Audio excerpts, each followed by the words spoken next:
님들을 축복하고 환영합니다.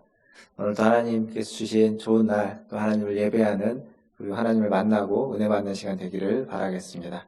다 함께 일어나셔서 찬양하심으로 주일 일부 예배를 하나님께 드리겠습니다.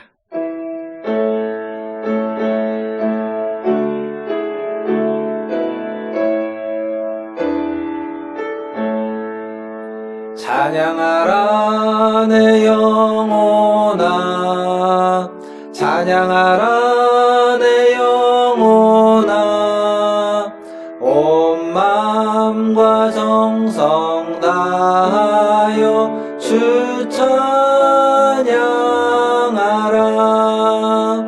경배하라 내 영혼아, 경배하라 내 영혼아, 온 마음과 정성 다하여 주 경배하라. 하나님, 오늘도 하나님이 주신 날 하나님을 예배하며 하나님을 찬양하며 주님 앞에 나아갑니다.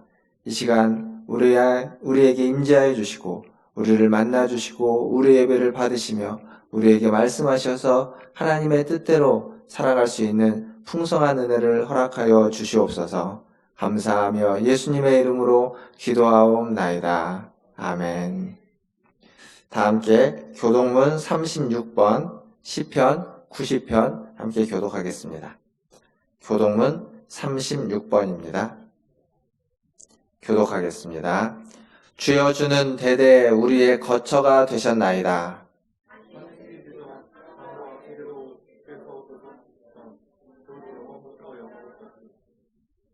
주께서 사람을 티끌로 돌아가게 하시고 말씀하시기를 너희 인생들은 돌아가라 하셨사오니,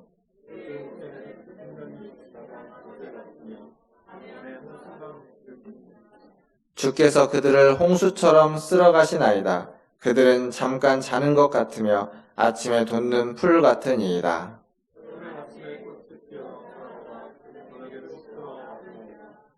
우리는 주의 노에 소멸되며 주의 분내심에 놀라나이다.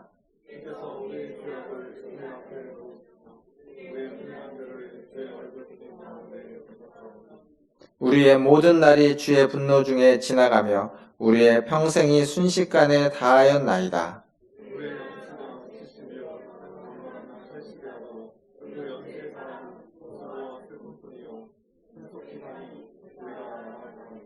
누가 주의 노여움의 능력을 알며 누가 주의 진노의 두려움을 알리이까? 우리에게 우리 날 계수함을 가르치사 지혜로운 마음을 얻게 하소서. 아멘. 사도신경으로 신앙을 고백합니다. 전능하사 천지를 만드신 하나님 아버지를 내가 믿사오며 그 외아들 우리 주 예수 그리스도를 믿사오니, 이는 성령으로 잉태하사 동정녀 마리아에게 낳으시고 본디오 빌라도에게 고난을 받으사 십자가에 못 박혀 죽으시고 장사한 지 사흘 만에 죽은 자 가운데서 다시 살아나시며 하늘에 오르사 전능하신 하나님 우편에 앉아 계시다가 저리로서 산자와 죽은 자를 심판하러 오시리라. 성령을 믿사오며 거룩한 공회와 성도가 서로 교통하는 것과 죄를 사하여 주시는 것과 몸이 다시 사는 것과 영원히 사는 것을 믿사옵나이다. 아멘. 다 함께 앉으셔서 208장 찬양하겠습니다.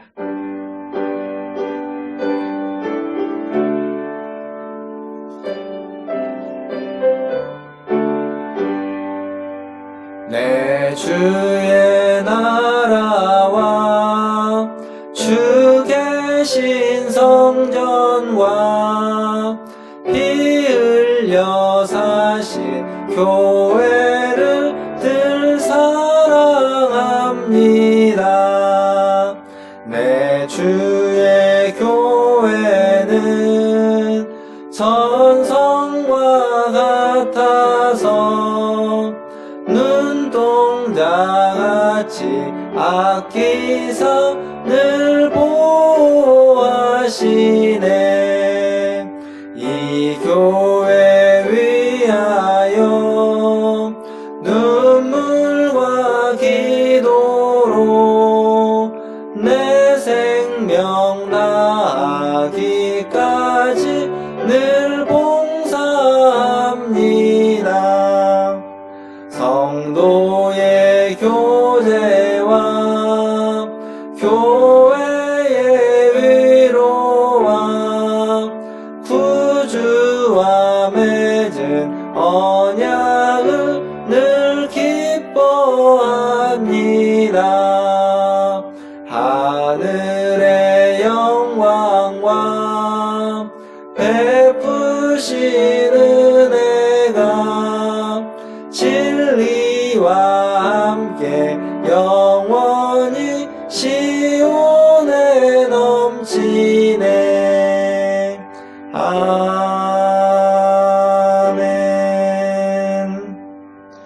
우리를 대표해서 김성린 집사님 나오셔서 기도해 주시겠습니다.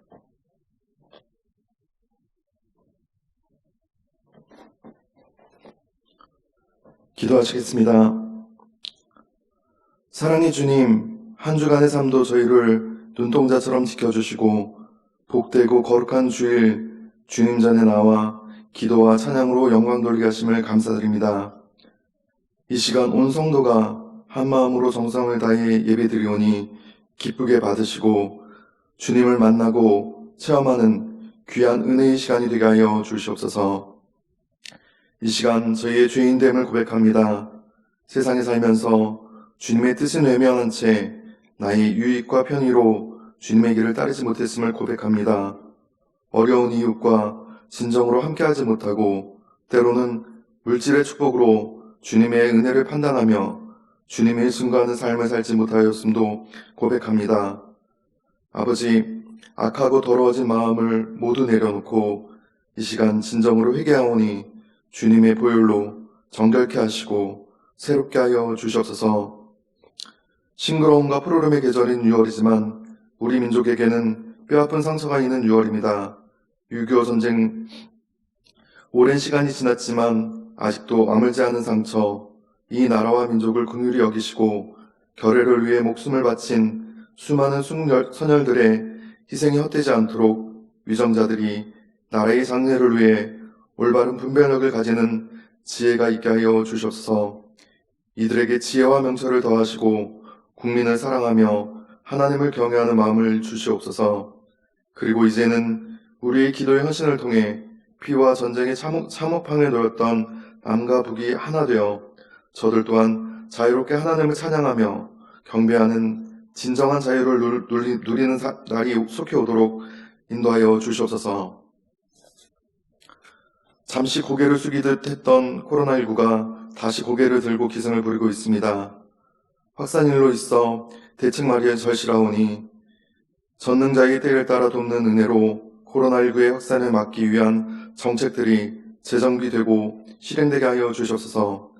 코로나19의 백신과 치료약이 속히 개발되어서 더 이상 세계적으로 확산되지 않아 모든 국민과 해외에 계신 동포들과 열방의 선교자들이 안전한 생활을 영위하며 코로나19의 재난을 극복하고 일상의 생활로 돌아올 수 있도록 인도하여 주시옵소서. 소망의 하나님, 코로나19 재난으로 나라와 국민 경제가 무척이나 어렵습니다. 영세 사업자와 자영업자들이 위기의 난간을 극복하여 침체된 경기가 활성화되고 위축된 소비생활이 활력을 받아 위기의 상황을 극복하도록 은혜를 허락하여 주시옵소서. 교회를 위해 기도합니다.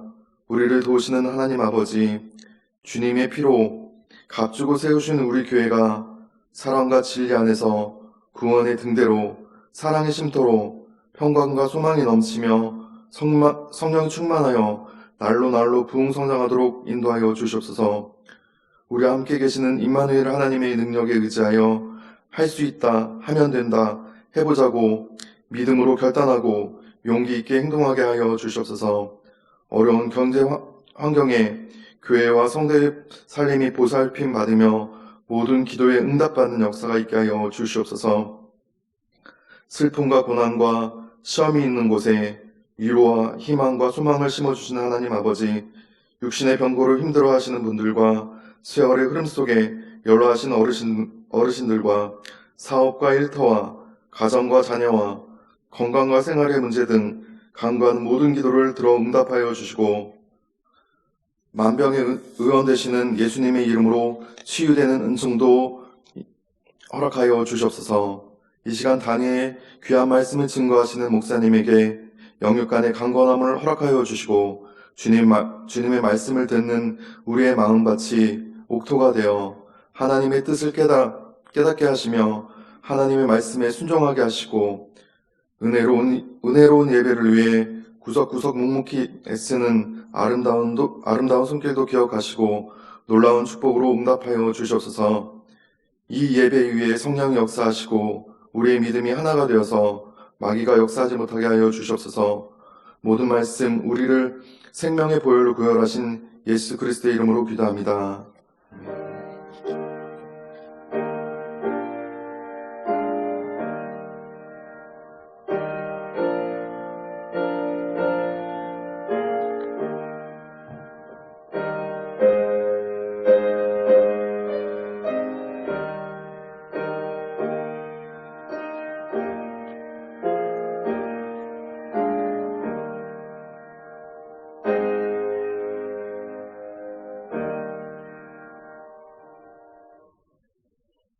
교회 소식 전해드리겠습니다. 지난 한 2달여간 했던 성경 통독을 신약 성경이죠. 통독을 이제 지난주로 계시록까지 마쳤습니다. 함께 해주신 분들께 감사를 드리고 이번 주 한 주간은 좀 이렇게 휴식기를 갖고 다음 주부터 다시 이제 구약 성경을 한번 통독을 시작해 보려고 합니다. 통독은 잘 아시다시피 하루에 한 5장에서 6장 정도 분량만 읽고요. 그래서 한 주에 한 30장 내외 정도의 분량으로 읽습니다.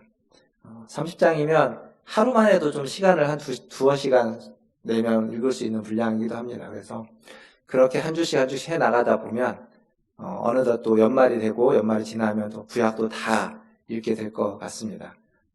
혹시 성경을 한번 일독을 다 해보고 싶으신 분들은 지금부터라도 참여하셔서 구약을 하시고 또 다음에 또 이어서 신약을 하면 되니까요. 그렇게 하나님의 말씀을 읽고 또 말씀 은혜 받는 시간이 되면 좋겠습니다. 내일 여전도 연합회 실행위원회 모임이 있습니다. 11시에 수원 한국교회에서 있고요. 교회에서 10시 30분에 모여서 출발하도록 하겠습니다. 더불어서 이제 계속 이 코로나가 좀 수그러들지 않고 계속 50명 내외로 확진자들이 나오고 있습니다. 제가 이제 50명 내외로 확진자가 나오는 거에 대해서 그 아침에 보내드리는 말씀 묵상 영상 있죠? 그 영상에 이제 기도하면서 얘기를 했는데 미국에 계신 아는 지인이 그걸 듣고 거기는 하루에 수천 명, 만 명씩 나왔는데 50명 나오는 것 때문에 걱정하는 게 좀 이렇게 격세지감이 느껴진다라고 그렇게 얘기를 했습니다. 그렇긴 하지만 저희에게 있어서는 또 그 5, 60명이 큰 일이고 주변에 아마 한 두세 단계 거치면 이제 관계에 있는 분들이 계시지 않습니까? 훨씬 더 예전보다 가까이에서 산발적으로 일어나고 있기 때문에 더 좀 여러분 좀 신경을 쓰시고 또 주의하시고 조심하시면 좋을 것 같습니다. 교회도 마찬가지로 이제 매주마다 토요일날 소독을 하고 있고요. 계속 이렇게 소독을 하면서 뿌리고 있습니다. 그래서 안전하게 할 수 있도록 하고 있습니다. 들어오시면서 손소독제도 꼭 사용하시고 명단도 작성해 주시고 마스크도 잘 착용해 주셔서 혹시라도 있을지 모르는 그러한 일들을 잘 대비해 주시면 감사하겠습니다. 그리고 코로나를 극복하기 위한 기도에도 동참해 주셔서 난 12시에 하는 정오 기도에 함께 코로나 종식을 위해서 또 코로나가 여전히 확산 인로에 있는 나라들 미국, 중남미와 그리고 아프리카를 위해서 그리고 교회와 성도를 위해서 꼭 기도해 주시기를 바라겠습니다. 이제 하나님 말씀 보겠습니다. 오늘 우리에게 주신 하나님 말씀은 디모데 후서 3장 10절에서 17절까지 말씀입니다. 디모데 후서 3장 10절에서 17절까지 말씀 저와 한 절씩 교독하도록 하겠습니다. 제가 먼저 3장 10절 읽겠습니다. 나의 교훈과 행실과 의향과 믿음과 오래 참음과 사랑과 인내와 박해를 받음과 고난과 또한 안디옥과 이고니온과 루스드라에서 당한 일과 어떠한 박해를 받은 것을 내가 과연 보고 알았거니와 주께서 이 모든 것 가운데서 나를 건지셨느니라. 무릇 그리스도 예수 안에서 경건하게 살고자 하는 자는 박해를 받으리라. 악한 사람들과 속이는 자들은 더욱 악하여져서 속이기도 하고 속기도 하나니, 그러나 너는 배우고 확실한 일에 거하라. 너는 내가 누구에게서 배운 것을 알며 또 어려서부터 성경을 알았나니, 성경은 능히 너로 하여금 그리스도 예수 안에 있는 믿음으로 말미암아 구원에 이르는 지혜가 있게 하느니라. 모든 성경은 하나님의 감동으로 된 것으로 교훈과 책망과 바르게 함과 의로 교육하기에 유익하니, 이는 하나님의 사람으로 온전하게 하며 모든 선한 일을 행할 능력을 갖추게 하려 함이라. 아멘. 우리 옆에 계신 분들, 앞서 계신 분들 보시면서 인사하겠습니다. 사랑합니다. 축복합니다. 반갑습니다. 그동안 10계명으로 말씀을 한 14번 정도 나눴습니다. 오늘부터는 교회에 대해서 좀 생각해 보려고 합니다. 요즘 코로나19로 말미암아서 많은 어려움들이 있습니다. 경제적인 어려움을 겪는 곳도 있고, 또 경제적인 어려움뿐만 아니라 이제 살아가는 일상의 어려움을 겪는 분들도 있습니다.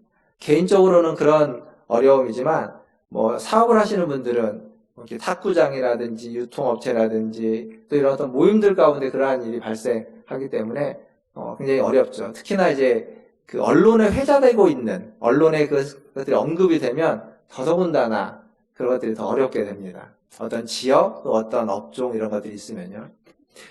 교회도 예외가 아니죠. 교회도 언론에 자주 등장하고 있지 않습니까?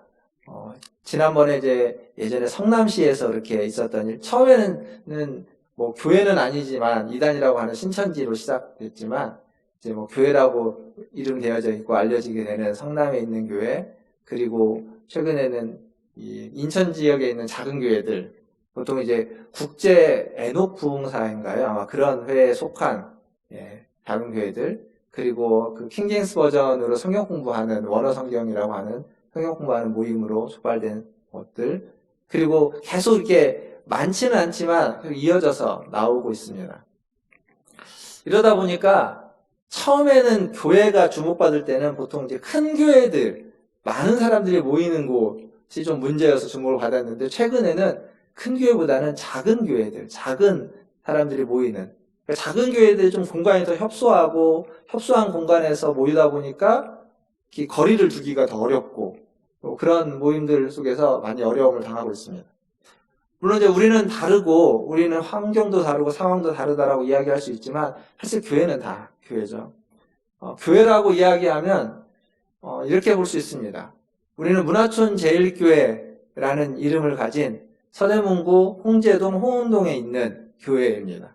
보통 그런 지역교회라고 부르죠. 로컬처치라고 부르는 이런 교회이지만, 동시에 우리는 하나님의 교회, 하나님의 나라에 속한 어떤 보편적인 교회입니다. 모든 교회가 다 그렇게 하나님의 교회다라고 말할 수 있습니다. 그러니까 하나의 큰 교회에 속해 있는 교회임과 동시에 한 지역에 속해 있는 지역교회입니다. 이게 교회가 가지고 있는 두 가지 중요한 특징입니다. 이 두 가지 중요한 특징이 교회를 생각할 때 항상 염두에 둬야 됩니다. 교회는 보편성이 있어야 되지만 동시에 우리만의 지역적이고 우리만의 특색, 특징도 또한 함께 있어야 됩니다. 4주 동안 이런 교회의 모습을 좀 찾아가려고 합니다. 오늘 주보를 보시면 이번에 시작하는 이제 설교 시리즈명이라고 할 수 있죠. 그게 보면 동그라미 동그라미 해서 이렇게 땡땡 하는 교회, 진리를 사랑하는 교회, 오늘 이제 설교 제목이죠.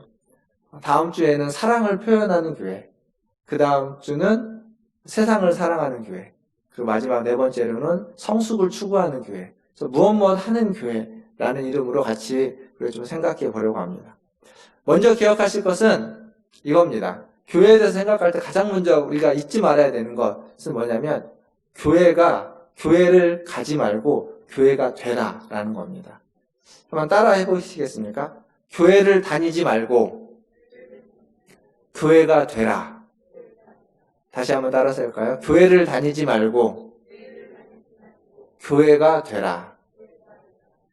사실 우리는 보통 교회를 다닌다고 하죠. 누군가 만나서 뭐 신앙생활에 대한 이야기를 하다 보면 다른 사람, 이 사람이 교회를 다니는지 안 다니는지, 예수를 믿는지 안 믿는지를 알기 위해서 우리는 예수 믿으세요라는 표현보다는 교회 다니세요라는 질문을 먼저 하게 되고, 또 대답도 교회를 저는 문화촌 제일교회 다닙니다라고 대답을 하겠죠.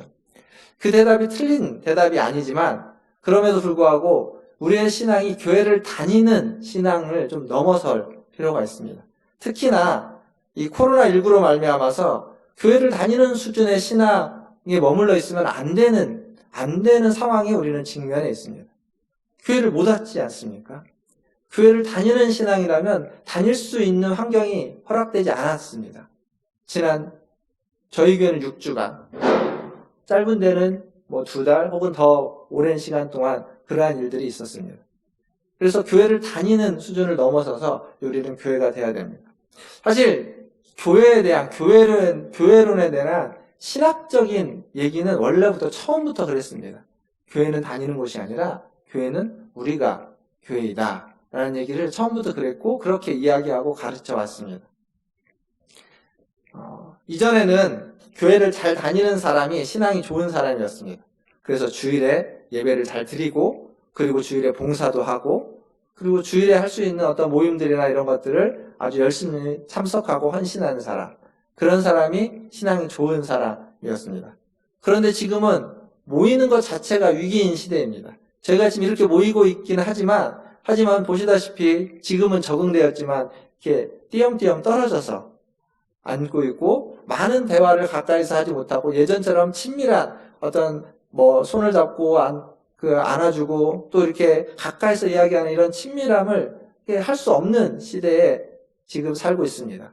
물론 좀 시간이 지나면 다시 예전처럼 그러한 일들이 회복될 거라고 생각합니다.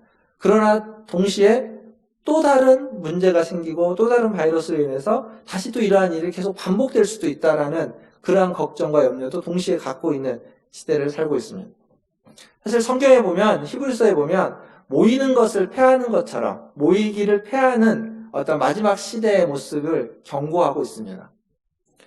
지금이 딱 그런 시대 아니겠습니까? 모일 수 없는 시대, 모이는 것에 힘쓸 수 없는 시대, 모이는 것에 힘쓰다 보면 자칫하면 사회의 지탄을 받을 수도 있는 시대를 살고 있습니다. 이게 사실 코로나 때문에 그런 건 아닙니다. 코로나보다 그 이전에 이미 개인주의가 사회에 가장 중요한 어떤 가치로 자리매김이 되면서 공동체로 모이는 것은 이미 파괴되기 시작했고 이미 많이 파괴되어 왔습니다. 코로나가 그것을 가속화시켰고 극대화시켰고 강화시킨 것 뿐입니다. 코로나가 실질적으로 건강의 위험을 주기 때문에 사람들이 원래 그래왔던 것들이 강화되어서 나타나고 있는 거죠. 그래서 이 같이 모이기가 어려운 이 시대에 살고 있지만 동시에 개인주의적인 것으로 문제가 해결될 수 없는 시대이기도 합니다. 코로나19는요, 아무리 내가 개인 방역을 철저히 하고 깨끗이 한다고 해도 극복할 수 있는 문제가 아닙니다. 남들이 그렇게 함께 하지 않으면. 한 사람의 개인이 잘한다고 해서 남들은 다 함께 하지 않으면 이것이 해결될 문제가 아니라는 겁니다.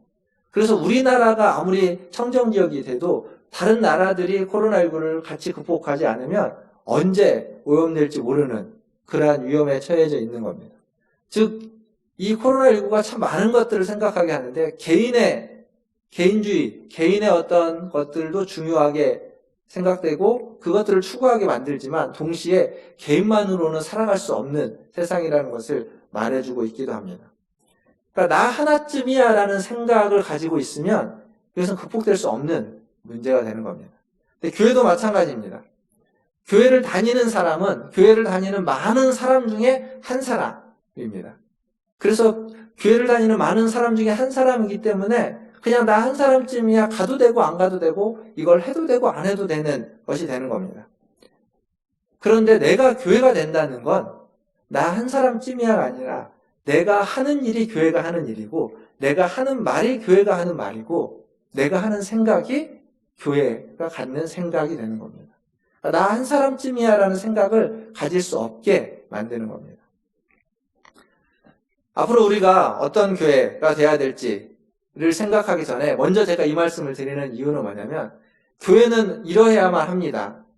진리를 사랑해야만 합니다. 라고 하는 얘기가 그냥 교회를 다니는 많은 사람 중에 나은 사람도 나도 그래야 되겠구나라고 하는 그런 수준의 얘기가 아니라 내가 진리를 사랑해야 된다라는 얘기입니다. 교회가 이러이러해야 된다고 앞으로 제가 말씀드리는 모든 것은 내가 그러해야만 한다라는 얘기로 받아들이셔야만 합니다. 교회에 대한 얘기를 할 겁니다. 주로 교회라고 표현을 하고 얘기를 하겠지만 동시에 그 교회가 바로 나 자신이라는 사실을 꼭 기억하시고 이번 이 말씀을 들으시고 또 이 말씀에 집중하시기를 바라겠습니다. 자, 첫 번째로는 진리를 사랑하는 교회입니다. 왜 교회는 진리를 사랑해야만 하냐면 진리에 토대를 두고 진리가 기초가 되어서 교회가 세워졌기 때문에 그렇습니다.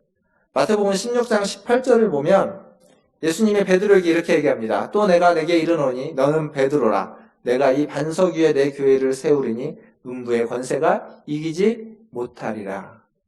이것은 앞에 베드로가 16절에서 주는 그리스도시요 살아계신 하나님의 아들입니다 라고 고백한 그의 신앙 고백을 근거로 해서 예수님이 하시는 말씀입니다.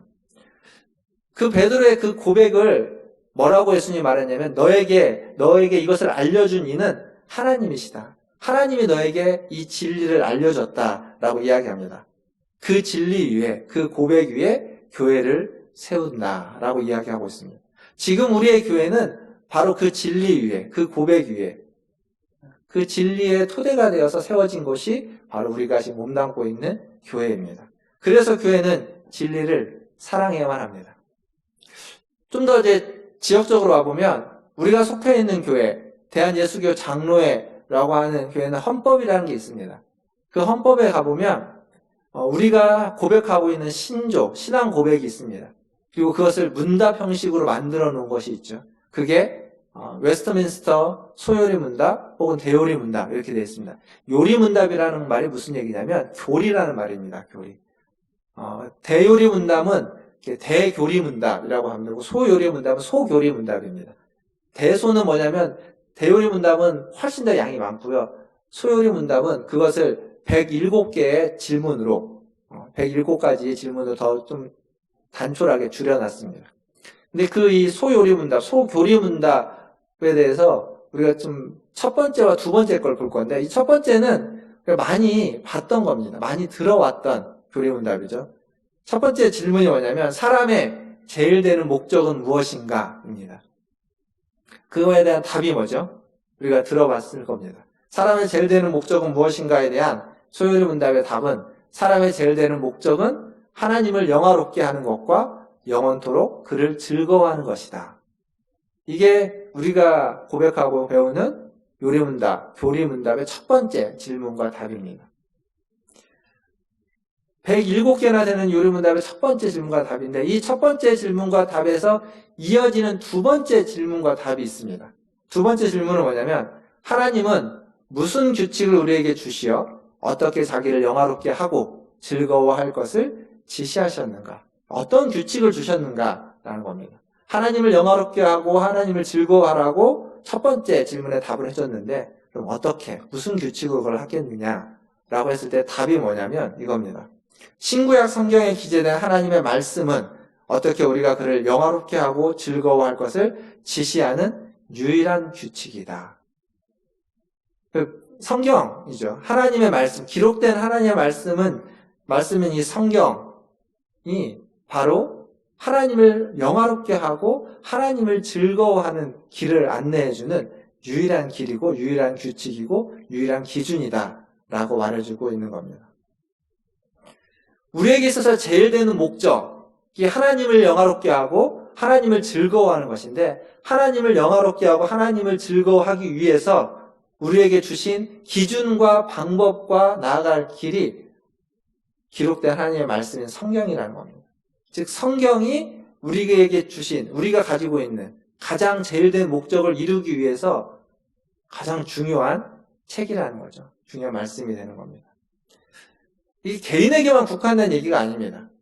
개인으로 얘기하고 있지만 교회도 마찬가지입니다. 교회의 가장 중요한 제일 되는 목적이 있다면 하나님을 영화롭게 하는 것과 하나님을 즐거워하는 겁니다. 똑같습니다. 근데 그것을 하기 위해서 교회가 추구해야만 하고 사랑해야만 하고 교회가 더욱더 주목해야만 하는 건 기록된 하나님의 말씀을 아는 겁니다. 기록된 하나님의 말씀인 성경을 배우고 성경을 공부하는 것이겠죠. 개인이든 교회든 우리는 다 하나님의 말씀에 우리의 모든 신앙의 토대를 둬야만 하는 겁니다. 한 2달간 신약성경을 통독을 했죠. 신약성경을 통독하면서 우리가 읽었던 그 하나님의 말씀이 저와 여러분과 또 우리 교회의 모든 것의 기준이 돼야 됩니다. 우리의 모든 삶의 기준이 돼야만 하고, 우리의 모든 행동의 기준이 돼야만 하고, 우리의 생각의 기준이 되고, 그리고 우리의 가치의 기준이 돼야만 합니다. 그 진리 위에, 하나님의 말씀인 그 진리 위에 저와 여러분의 모든 것들이 다시 세워지는 은혜가 있기를 주님의 이름으로 축원드립니다. 오늘 읽은 본문은 이 바울이 디모데에게, 아들처럼 여기는 디모데에게 성경에 대해서, 하나님의 말씀에 대해서 주고 있는 권면입니다. 3장 12절, 오늘 읽었던 말씀 중에 3장 12절을 보면 무릇 그리스도 예수 안에서 경건하게 살고자 하는 자는 박해를 받으리라 라고 합니다. 경건하게 살려면 박해를 받는다는 겁니다. 지금 바울이 그 박해를 당하고 있고 말세를 살아가게 되는 디모데도 언젠가는 그러한 상황에 직면할 것이기 때문에 지금 바울이 디모데에게 권면하고 있습니다. 뭐라고 권면하냐면 15절에 보니까 또 어려서부터 성경을 알았나니 능히 너로 하여금 그리스도 예수 안에 있는 믿음으로 말미암아 구원에 이르는 지혜가 있게 하느니라. 성경이 그런 것인데 그 성경을 네가 이미 어려서부터 배웠다는 겁니다. 그리고 그 배우고 확신한 그 일에 거하라. 배우고 확신한 일을 따라서 살아라 라고 바울은 권면하고 있습니다. 굉장히 간단한 이야기입니다. 어렵고 무슨 뭔가 설명이 많이 필요한 이야기는 아닙니다. 어려서부터 배웠던, 어려서부터 들었던 하나님의 말씀, 그리고 네가 확신했던 그 말씀을 따라서 살아가라 라는 이야기입니다. 그 말씀을 따라갈 때 비로소 구원에 이르는 지혜가 거기서부터 나온다라고 얘기해주고 있죠. 그런데 바울이 이 말씀, 오늘 읽었던 본문 안에 그렇지만 그것이 쉽지 않은 이유는 그 안에 속이는 자들이 있다는 겁니다. 오늘 우리의 말씀을 보면 그 진리를 대적하고 속이는 자들, 13절에 보면 악한 사람들과 속이는 자들이 더욱 악해져서 속이기도 하고 속기도 하나니, 속고 속이는 이러한 일들이 그 안에 같이 있다는 겁니다.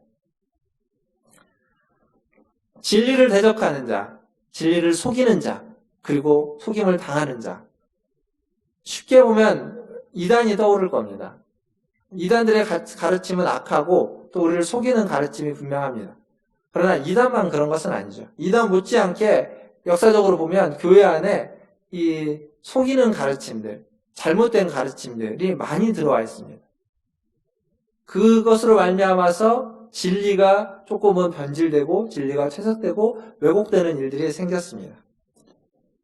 그러니까 오랫동안 우리가 전통이라고 생각하면서 받아들여왔던 것들이 그 잘못된 가르침, 속이는 가르침으로 말미암아서 하나님을 알아가는데 방해가 되는 일들도 참 많이 있었습니다. 지금도 그럴 겁니다. 과거만 그런 것이 아니라 현재도 마찬가지겠죠. 현재도 우리가 전통이라고 생각하는 것 중에 하나님을 더 잘 알고 하나님께 더 가까이 가는 것보다는 하나님을 알아가는데 방해가 되는 그러한 전통들이 있을 겁니다. 그렇다면 그것들은 잘못된 가르침들은 우리가 제거해야만 하는 겁니다. 사실 그런 잘못된 가르침들 때문에 교회가 세상을 위해서 기도해야만 하는데 세상이 교회를 걱정하는 시대를 우리는 살아가고 있습니다. 그 몇 년 전에 어느 한 큰 교회의 목사님이 재판을 받았는데 재판에서 실형 한 4년 정도 실형을 선고받고 법정 구속돼서 지금은 그 실형을 다 이제 형을 다 마치고 출소를 했습니다. 일단 그 목사님이 있습니다. 근데 그 죄가 뭐였냐면 도박입니다. 도박. 교회 헌금으로 도박을 했습니다. 그것도 수년간. 도박한 이유를 변명을 하는데 이유를 뭐라고 하냐면 교회 재정이 어려워서 교회 재정에 좀 보탬이 되려고 도박을 했답니다. 이게 뭐 몇백만 원, 몇천만 원 정도가 아니라 수십억을 했습니다. 수십억을. 헌금으로 도박을 한다. 말도 안 되는 비상식적인 일이죠. 그런데 그 목사님의 변명에 그 교단은 목사님 편을 들어줬습니다. 근데 도박 자체가 우리나라 형법에 금지하고 있는 것이기 때문에 그래서 그분은 재판을 받았고 재판에서 실형을 선고받았습니다. 근데 이 비상식적인 모습을 편을 들었던 교단의 모습들, 그리고 그 교회 안에 많은 성도들이 또 목사님의 얘기에 편을 들어주기도 했습니다. 그러한 모습들이 밖에서 볼 때에는, 젊은 사람들을 볼 때에는 이게 비상식적으로 보이는 겁니다. 그러다 보니까 교회에 대한 지탄이 더 많아지게 되는 거죠. 그 재판에서 그 판사가 판결을 내렸죠. 실형을 선고하면서 판결을 내릴 때 그 판결문 중에 이런 내용이 있습니다. 판결문 중에 일부를 좀 읽어드릴 텐데요. 성직자는 일반인보다 도덕성이 높아야 한다. 그런데 피고인은 주일에도 도박장에서 살다시피 했다. 워커힐에서 51억을 땄지만 93억을 잃었다. 강원랜드에서 77억을 탕진했다. 탕진한 돈은 성도의 피 묻은 돈이다. 또한 신의 돈을 도둑질한 것과도 같다. 그런데 수시로 말을 바꾸어 반성은 전혀 없었다. 인간의 법정에서는 이걸로 끝나지만 앞으로 양심과 신의 법정에서도 심판받을 날이 있을 것이다. 이게 판결문 안에 있는 겁니다. 서울고법 형사 3부의 부장판사였던 분의 판결문입니다. 여러분 어떻습니까? 이 판결문을 보면서 무슨 생각을 갖습니까? 좀 부끄럽지 않습니까? 이게 어쩌면 교회가 세상을 향해서 얘기해야만 하는 일들인 것 같은데 세상의 판정의 재판만이 교회를 향해서 해주는 얘기입니다. 교회라고 완전할 수는 없습니다. 실수도 있고 죄도 짓고 잘못도 합니다. 그러나 실수를 하고 죄를 지었다면 회개할 줄 아는 게 교회입니다. 부끄러울 줄 아는 게 교회입니다. 부끄러워 알고 죄를 인정하고 회개할 때 그럴 때 용서라는 것도 있는 겁니다. 부끄러워하지 않는 자에게 죄라고 고백하지 않는 자에게 용서라는 건 맞지 않는 얘기죠. 한국교회가 여러 가지 어려움이 있고 문제들이 있습니다. 그러나 한국교회의 여러 어려움과 문제는 외부로부터 주어지는 문제라기보다는 내부의 문제입니다. 내부에서의 잘못된 가르침들, 속이는 것들, 눈 가리고 아웅하는 것들로 말미암아서 생겨난 문제들이죠. 비상식이 상식화되어버린 것이 문제입니다. 그리고 그 비상식이 상식화된 내부의 문제들을 그냥 눈 감고 용인하고 모른 척하고 넘어가는 것, 그래왔던 것, 그게 한국교회의 문제라고 말할 수 있습니다. 즉 다른 말로 바꾸면 교회가 회복되려면, 이 문제를 극복하려면 잘못된 상식과 잘못된 가르침을 바로잡으면 되는 겁니다. 유일한 기준인 성경을 토대로 해서 성경의 가르침을 회복하고 성경에 입각한 상식을 회복해 나간다면 교회는 바르게 될 수 있습니다. 오늘 주보에 보시면 그 문화촌 톡에 2018년도 2월 6일 국민일보에 실린 기사의 한 부분입니다. 옥성득 교수라는 분이 쓴 글이 있는데요. 세례를 받는 것과 관련돼서 적었습니다. 세례와 관련된 글이었는데 여기도 그런 얘기입니다. 한국교회가 약해져 가는 것 중에 수평이동도 있지만 교인들에게 어떤 세례교육이나 이런 것들을 너무 가볍게, 너무 제대로 하지 못했다. 그래서 신자다운 신자를 만들어내지 못했다라는 얘기입니다. 성경을 우리가 읽고 있습니다. 성경을 통독을 해왔고 또 앞으로도 통독을 해나갈 겁니다. 근데 그 말씀이 우리의 삶과 우리의 신앙의 유일한 기준인 그 말씀이 우리의 모든 가르침을 회복시키고 또 더 나아가서 우리에게 있었던 비상식을 상식으로 회복시켜가는 그러한 기준으로 작용될 수 있기를 주님의 이름으로 축원합니다. 그래야만 우리의 신앙이 회복되고 나의 개인의 신앙도 회복될 뿐만 아니라 교회, 공동체의 신앙도 회복되고 공동체가 바른 길로 나아갈 수 있게 되는 겁니다. 지난달에 미국 칼빈신학교 교수로 있는 여기 서강대 교수로 계시다가 칼빈신학교 교수로 가신 강영환 교수님이 지난달에 읽는다는 것이라는 책을 출판했습니다. 저도 아직 그 책을 다 읽어보지는 못했는데 그 책에 대한 기사를 봤습니다. 그 책에 대한 기사에서 무슨 얘기를 하냐면 그 책은 과연 성경을 읽는다는 건 무엇인가? 라는 질문에 답하고자 쓴 책이라고 합니다. 성경을 읽는다는 건 무엇인가? 거기에 그런 말을 합니다. 복음주의자들, 여기서 말하는 복음주의자들은 아마 우리나라의 대부분의 교회 성도들을 이야기할 겁니다. 복음주의자들은 성경에 많은 관심을 가지고 있고 성경을 많이 인용하고 성경을 많이 읽지만, 성경을 많이 알고 읽지만 성경을 입으로는 읽는데 삶으로는 읽지 않는다 라고 이야기했다고 합니다. 무슨 얘기냐면 성경에 대해서 오랫동안 들어오고 압니다. 그리고 실제로 많이 보기도 합니다. 많이 읽기도 한다는 거죠. 그런데 그것을 눈으로 보고 입으로는 읽지만 우리의 마음과 우리의 삶으로는 읽어내지 않는다는 겁니다. 그러니까 성경대로 사는 건 다른 문제라는 겁니다. 성경을 읽는 것과 성경대로 사는 건 같은 문제가 아니에요. 성경을 읽으면서 알았습니다. 아, 내가 이러면 안 되겠구나. 이렇게 살면 안 되지. 근데 그렇게 살지는 않습니다. 다른 문제가 되는 겁니다. 여러분 자전거 탈 줄 아십니까? 자전거를 모르는 분 계십니까? 자전거를 모르는 분은 안 계십니다. 다 압니다. 자전거가 어떠한 원리로 페달을 밟으면 나아간다는 것도 압니다. 어떤 분들은 자전거의 역사에 대해서도 알 수 있고 자전거의 종류도 다 알 수도 있습니다. 그런데 다 알아도 자전거를 타지 않으면 그 자전거는 나와 아무 상관이 없습니다. 다 알기는 알지만 내가 자전거를 타지 않으면 그 자전거는 나의 삶에 아무런 영향을 주지 않습니다. 성경 읽는 것도 이와 같습니다. 성경을 알고 성경을 읽는데 그 성경대로 살지 않으면 그 성경은 나에게 아무런 영향을 주지 않습니다. 성경대로 사는 것은 성경을 읽는 것과는 또 다른 문제입니다. 물론 더 큰 문제는 읽지 않는다는 데 대해서 있을 겁니다.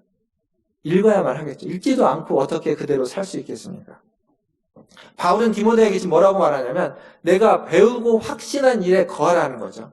어려서부터 배웠던 그 성경 말씀 그대로 따라서 살아가라고 이야기하는 겁니다. 그 성경은 하나님의 감동으로 된 것이고 의로 교육하기에, 교훈과 책망과 바르게 함과 의로 교육하기에 유익하다라고 이야기하고 있습니다.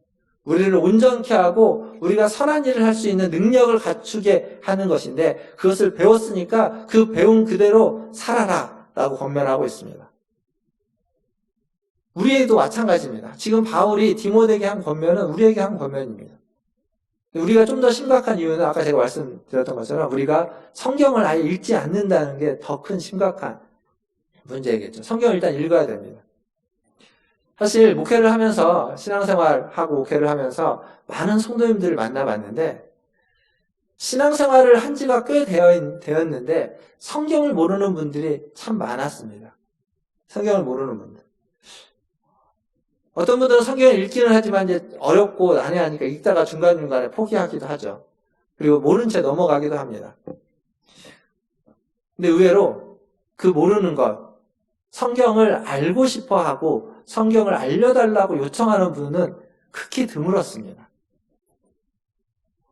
목사인 제게, 저는 이제 부목사였을 때, 성경 공부를 이렇게 하면 성경 공부에 사람들을 이렇게 모집을 하죠.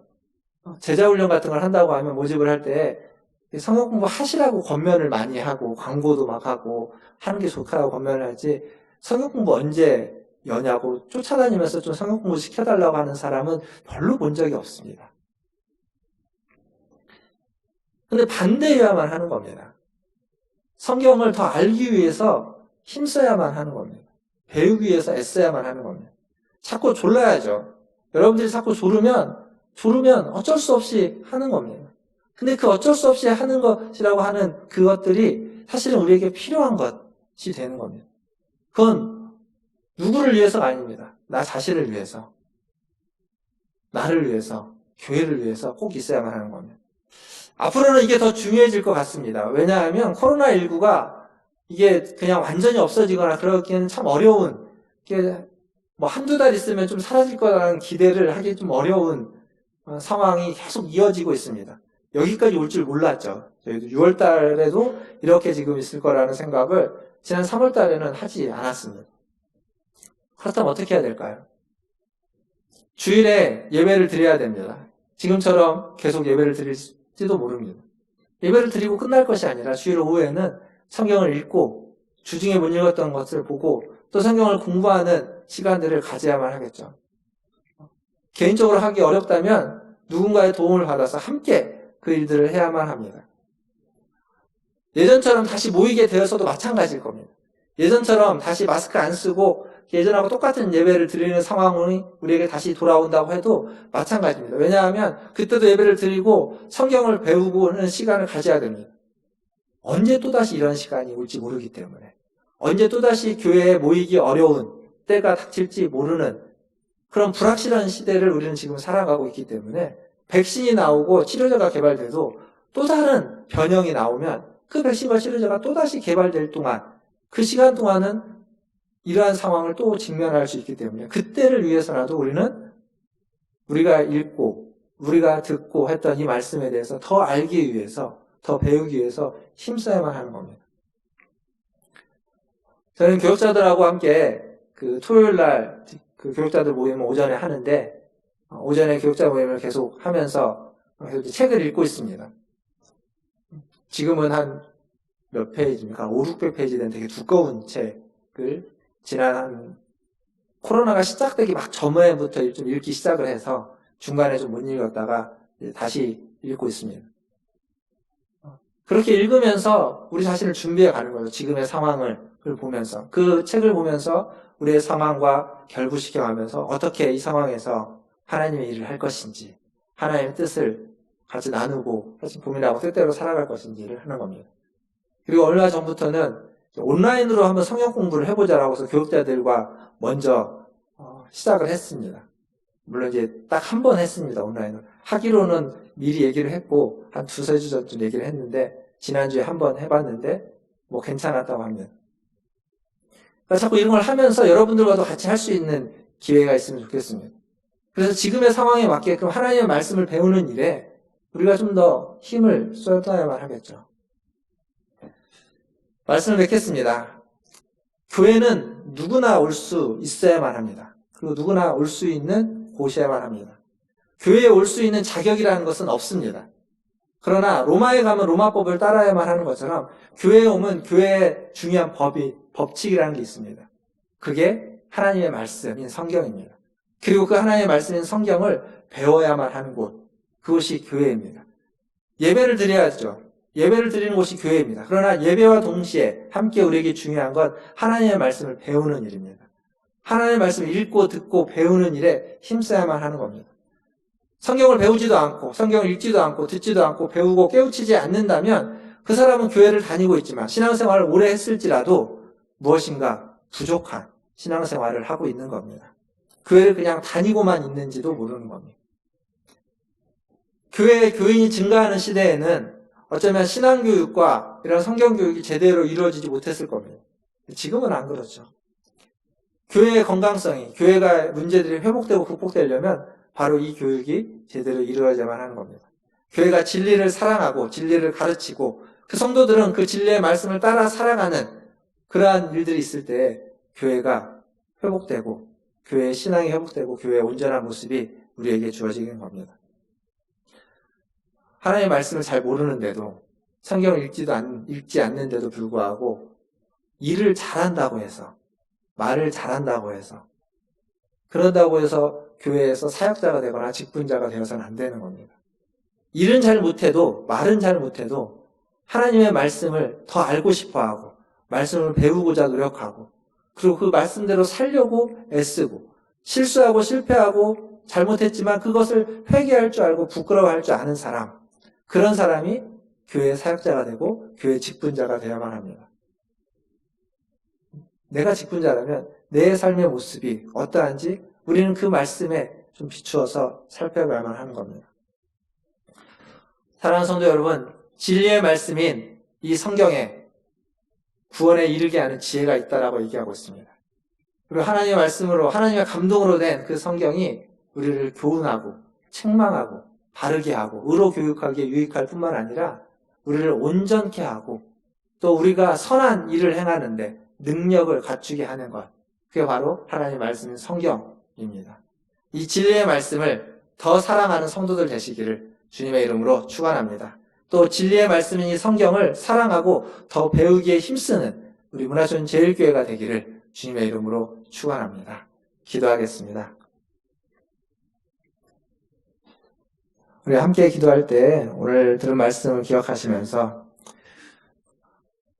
진리의 말씀인 하나님의 말씀, 이 성경을 더 읽고 더 묵상하고 더 사랑하고 더 배우기에 힘쓰는 내가 되게 해달라고, 우리 교회가 되게 해달라고 함께 기도하시고, 또 코로나19의 종식을 위해서 미국과 남미와 아프리카를 위해서 우리 같이 한 목소리로 1, 2분 정도 기도하도록 하겠습니다. 함께 기도하겠습니다. 하나님, 아버지 하나님, 오늘도 주님 전에 나와서 하나님 주님을 예배합니다. 또 예배 가운데 하나님의 말씀을 하나님 읽었고, 또 하나님의 그 말씀을, 아버지 하나님 그 말씀의 뜻이 무엇인지, 그 말씀을 통해서 우리가 어떻게 살아야만 하는지 함께 나누었습니다. 주님, 이 설교가, 아버지 하나님 이 설교가 하나님 성도들의 마음에 새겨지게 하여 주시고, 진리이신 그 하나님의 말씀을 더 사랑하고 더 사모하며 그 말씀을 읽고 묵상할 뿐만 아니라 삶으로 그 말씀을 살아내게 하여 주시고, 하나님 삶 속에서 그 말씀을 실천하게 하시고 실행하게 하여 주시고, 하나님 그 말씀이 살아 역사하는 말씀인 것을 하나님 깨우쳐 아는, 하나님 경험하는 우리 성도들 다 되게 도와주시옵소서. 진리의 말씀을 배우는 일에 힘쓰게 하시고, 진리의 말씀을 아버지 하나님 따르는 일에 힘쓰게 하여 주시고, 하나님 개인이 하나님 그 말씀을 배우기에 힘쓸 뿐만 아니라 하나님 교회가, 우리 문화준비교회가 더 진리의 말씀인 하나님의 말씀을 하나님 가르치고 배우고 또 전하고 아버지 하나님 오는 일에 더 힘쓸 수 있도록 주님 도와주시옵소서. 하나님 또 기도합니다. 하나님 코로나19가 종식될 수 있도록 주님 도와주시고, 우리 모든 성도들이 아버지 하나님 떠나게 하여 주시고, 하나님 우리나라가 코로나19를 종식시킬 뿐만 아니라 세계의 모든 나라들이 코로나19를 종식하여서 그것으로부터 잡을 수 있도록 하나님 도와주옵소서.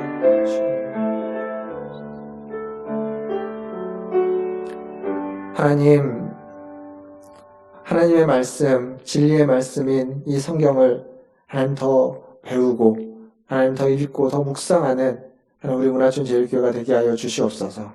하나님, 그래서 그 읽고, 묵상하고, 배운 말씀대로 살아갈 수 있는, 그 말씀을 우리의 삶에서 실천할 수 있는 또 우리 모든 성도들 되게 하여 주시옵소서. 그래서 말씀이 살아 역사하는, 살아 운동력이 있어서 우리의 삶 가운데 살아 역사하는 것을 경험할 수 있는 은혜를 더하여 주시옵소서. 하나님 또 기도합니다. 하나님 코로나19가 종식될 수 있도록, 하나님 이 백신과 아버지 하나님 치료제가 개발될 수 있도록 주님 은혜 베풀어 주시옵소서. 그 일에 힘쓰고 있는 모든 보건당국과 의료진들, 연구진들, 그리고 하나님 코로나19로 하여금 여전히 염려하고 걱정하고 근심하고 있는 우리나라와 또 세계 수많은 나라의 하나님의 자녀들, 하나님의 사람들 주님 기억하여 주시고, 우리의 마음과 우리의 기도와 아버지 하나님 우리의 뜻이 모아져서 코로나19가 이겨낼 수 있도록 도와주시옵소서. 극복할 수 있도록 도와주시옵소서. 모든 것을 주님의 손에 의탁하며 우리 구주 예수님의 이름으로 감사하며 기도하옵나이다. 아멘. 이 시간 찬송가 204장 찬양하시면서 준비하신 예물 하나님께 드리겠습니다.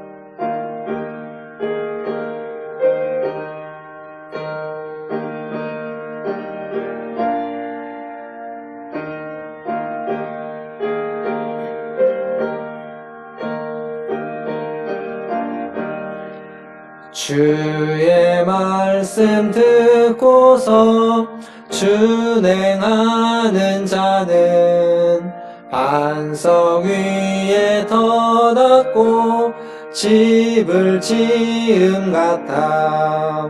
비가 오고 물나며 바람 부딪혀도 반석 위에 세운 집 무너지지 않네. 잘 짓고 잘 짓세 우리 집 잘 짓세. 만세 반석 위에다 우리 집 잘 짓세.